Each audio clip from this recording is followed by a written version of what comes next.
কি গুড় এগুলো? দেখুন বন্ধুরা, সকাল সকাল পাটালি গুড় নিয়ে এসছে। পাটালি গুড়, তাল পাটালি দিয়ে দেন। আর এইটা তালের শ্বাস, তালের শ্বাসও বিক্রি করছে। আমাকে দিল কচি কচি তালের শ্বাস দিয়ে। হুম, এরকম পাটালি এবছর রেখে দাও। এই পাটালিটা আস্তে আস্তে বয়ন করে রেখে দেখ খাবে, আর নষ্ট করুন কেন। আরে খেতে ভালো তো, মানে পায়েস টেস্টফুল পাটালি তো। পায়েসও খাওয়া যাবে? পায়েস পায়েস পায়েস পায়েস বানালে ভালো লাগবে হেভি। তাই এই পাটালি দিয়ে পায়েসও বানানো যায়। 60 টাকা দারুণ 2 দারুণ। Minute dish. হ্যাঁ, পাটালি পাটালি, তাল পাটালি, তাল পাটালি হেভি হয় পায়েস। খেয়ে দেখো, খেয়ে দেখো। উনি বলছে গ্যারান্টি, আমি পায়েস বানাবো তো, বানিয়ে খাবো। আর নেই মাল, হয়ে গিয়া কেন বলো তো, এই তাল শাঁস বেরিয়ে গেছে, পয়সা লাগবে না। গন্ধ যখন দেখবে না, গন্ধ হয়ে গেলে হবে না সেরকম ভাবে বলুন। আমার পাটালি যদি আমি গন্ধ হয়, ডবল তোমার টাকা দিয়ে যাবো। আরে হয়েছে তো, আমি রেখেছি। এই পাটালি গন্ধ হয়, তাল পাটালি গন্ধ হয়। কি করব, কাগজে মুড়ে রাখবো?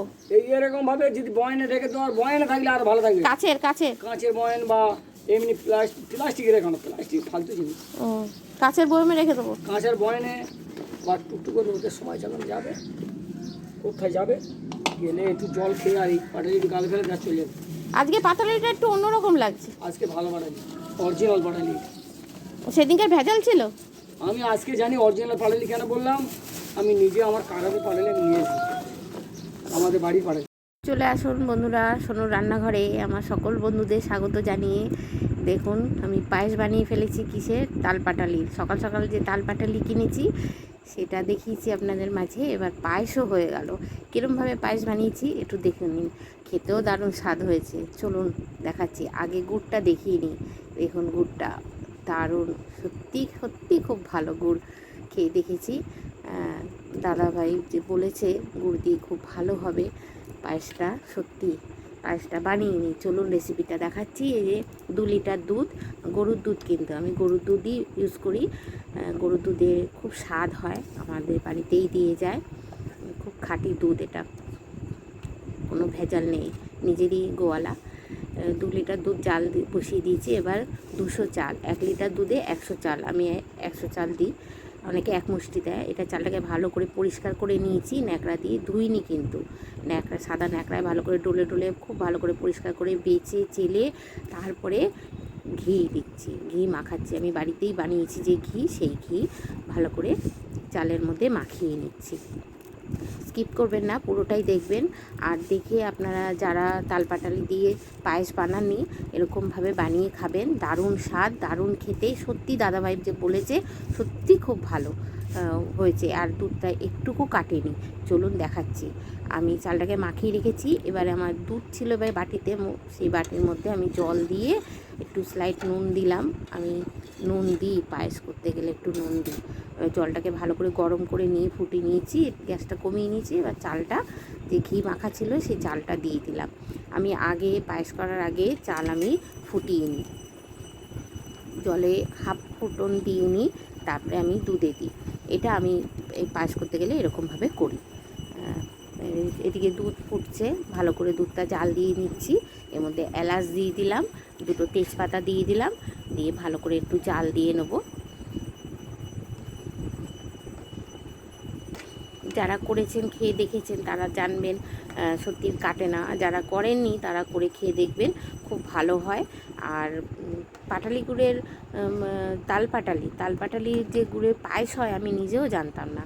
এই যে চালটা সিদ্ধ হয়ে গেছে, এবার দেখাচ্ছি যে কাজু দেবো। আর কিশমিশটা ভিজিয়ে রেখেছি একটা বাটির মধ্যে জলে, কিশমিশটাও আমি বাড়িতে বানিয়েছি। গোবিন্দভোগ চালটা হাফ সিদ্ধ হয়ে গেছে, এবার দুধের মধ্যে দিয়ে দেবো। দিয়ে এবার ভালো করে জাল দিতে থাকবো। দুধটা আমার ভালো করে জাল দেওয়া হয়ে গেছে। দুধটা খুব ভালো করে জাল দিয়ে নিতে হবে। আমি এরমভাবেই করি পায়েসটা, তার জন্য আপনাদের কাছে আমি শেয়ার করি। অনেকে ডাইরেক্ট দুধের মধ্যে চালটা দিয়ে সিদ্ধ করতে থাকে, আমি সেটা করি না। আমি যেরমভাবে করি পায়েসটা, ভালো করে দুধটা জাল দিয়ে তারপরে চালটাকে হাফ সিদ্ধ করে দুধের মধ্যে দিয়ে পায়েসটা রান্না করি। করে দেখবেন একদম ক্ষীরের মতন লাগে, মনে হচ্ছে যেন ক্ষীর। হয়ে গেল, চালটা আমার মনে হয় মোটামুটি সিদ্ধ হয়ে গেছে। আর নতুন বন্ধুদের স্বাগত জানাই, তারা এসে আমার রেসিপিটা দেখুক, দেখে যদি ভালো লাগে একটু লাইক শেয়ার কমেন্ট সাবস্ক্রাইব করে দেবেন, পাশে থাকবেন আর পাশে থাকা বেল আইকনটা প্রেস করে দেবেন। হয়ে গেছে, সিদ্ধ হয়ে গেছে। এবার একটু ফুটুক, ভালো করে একটু জাল হোক, তারপরে গুড়টা দেবো। ভয় লাগছে গুড়টা দেবো কেটে যেন না যায়। ওনার কথা বিশ্বাসও করছি, তবুও মনে মনে একটু ভয় ভয় আছে। কেন আমি প্রথম করছি, আমি খাইও নি কারোর কাছে, এই রেসিপিটা আমি দেখিও নি কারোর কাছে, না আমার মা, না আমার ঠাকুমা, দিদিমা, কারোর কাছে না। একদম সত্যি কথা বলছি, আমি ওনার মুখে শুনে প্রথম আমি এই রেসিপিটা করছি। গুড়গুলো খুব ভালো, খেয়ে দেখেছিলাম, খুব দারুণ গুড়টা খেতে, স্বাদও হেভি। এবার দিয়ে দিলাম গুড়গুলো সব, দুটো চাকা দিয়েছি, আবার একটা দেবো, কেন মিষ্টি হয়নি, আর একটু মিষ্টি লাগবে। কারণ আমাদের বলে ঘরের লোক, আমার শ্বশুরমশাইও বলতো মিষ্টান্ন হবে, মিষ্টি হবে, মিষ্টান্ন তাকেই বলে, মিষ্টি না হলে মিষ্টান্ন হয় নাকি? কড়া পাকে মিষ্টিটা হবে, সেটাই মিষ্টান্ন। দেওয়ার পর এবার কিশমিশ দিয়ে দিলাম। বলেছিলাম না কিশমিশটা আমি বাড়িতে বানিয়েছি, কিশমিশটাও আমি বাড়িতে বানিয়েছি, সেটা আমি আগে শেয়ার করে দিয়েছি, সেটা আপনারা দেখেছেন মনে হয়, কিন্তু এবছর যে করেছি সেটা আমি শেয়ার করলাম না। কাজু বাদামও দিয়ে দিলাম, দিয়ে আলতো হাতে আস্তে আস্তে নাড়বো।